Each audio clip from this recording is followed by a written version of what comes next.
Bonjour chers auditeurs, vous qui nous écoutez dans cette émission que nous sommes en train de faire.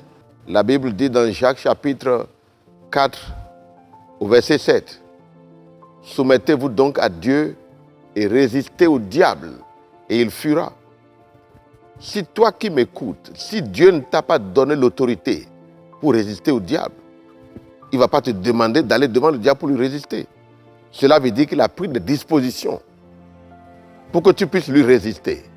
Et quels sont les moyens de cette résistance? Premièrement, c'est la parole. Regardez, le diable a visité Jésus-Christ dans Luc 4. Il lui a dit, si tu es vraiment fils de Dieu, il veut le faire douter. Si, jusqu'à quand tu vas douter de toi-même? Tu as l'autorité. Jésus ne lui a pas cédé. Il dit, l'homme ne vit pas que du pain. La première attaque a échoué. Deuxièmement, Satan est venu encore. Il lui a dit, si tu es vraiment fils de Dieu, ça s'est passé. Il a passé le test. Deuxièmement, il dit, toute la terre m'appartient. Il veut soulever son ego. Si tu obéis à moi, je vais te donner toute la terre. Jésus lui a dit, tu ne vas obéir à Dieu qu'à lui seul. Troisièmement, Satan est revenu encore. Qu'est-ce qu'il lui a dit? Il lui a dit, saute d'une grande hauteur et il donnera l'ordre à ses anges de te rattraper. Tu ne vas pas tomber. Jésus lui a dit, non, on ne tente pas Dieu. Il y en a beaucoup qui tombent dans tous ces pièges. Dès lors qu'il est en difficulté, Satan lui propose des choses. Transforme la pierre en pain. Il veut montrer qu'il est fort, il est né de nouveau. Alors que Jésus lui a dit, l'homme ne vit pas que du pain, mais l'homme vit de la parole. Donc, la parole est notre outil, c'est notre instrument de guerre. L'homme vit de la parole. Vous ne pouvez pas vivre sans avoir la parole. La parole, c'est notre vie. Nous gardons la parole, nous méditons la parole jour et nuit. C'est notre autorité. Et cette parole, il peut venir dans toutes les dimensions. Il veut tenter son ego. Après, il veut tenter son ignorance. Jésus lui a dit, on ne tente pas Dieu. Il y en a beaucoup qui ne connaissent rien de tout ça. Et pourtant, ils sont des chrétiens. Mais toi qui m'écoutes maintenant, Dieu est en train de te visiter. Et il a fait déjà le dépôt en toi. Après la parole que vous devez garder jalousement dans votre cœur, voici la deuxième chose que vous devez savoir. L'Esprit de Dieu est au-dedans de toi. L'Esprit du Père, l'Esprit du Fils. Celui qui a créé le ciel et la terre est au-dedans de toi. Pourquoi je le dis? Le seul Esprit de Dieu qui est au-dedans de toi est plus fort que tous les démons. Partout tu as fait des alliances par le passé. Donc, comprends cela et prends ta position et matraque l'opposition. Parle et sache que ce que tu dis, il n'y aura personne parmi eux qui puisse résister à ce que tu dis. Satan ne peut pas résister à ce que nous disons.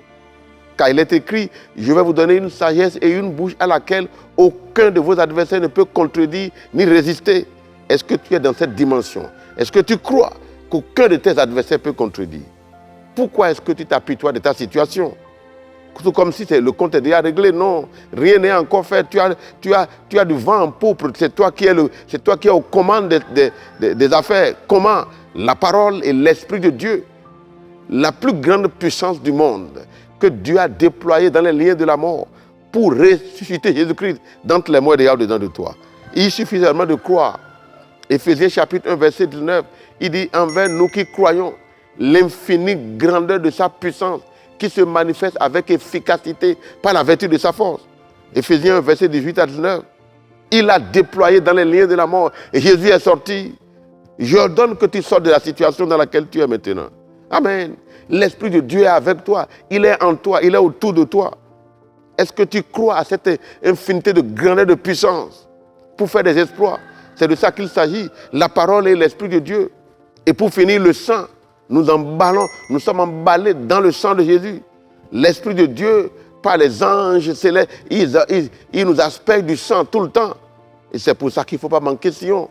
Il faut aller à Sion régulièrement aussi possible que cela est possible à toi. Ne manque pas. Glory to God. J'espère que vous avez compris ces points. La parole de Dieu, vous devez veiller dans la parole. Deuxièmement, et c'est le point culminant de ce message, l'Esprit de Dieu est dedans de toi.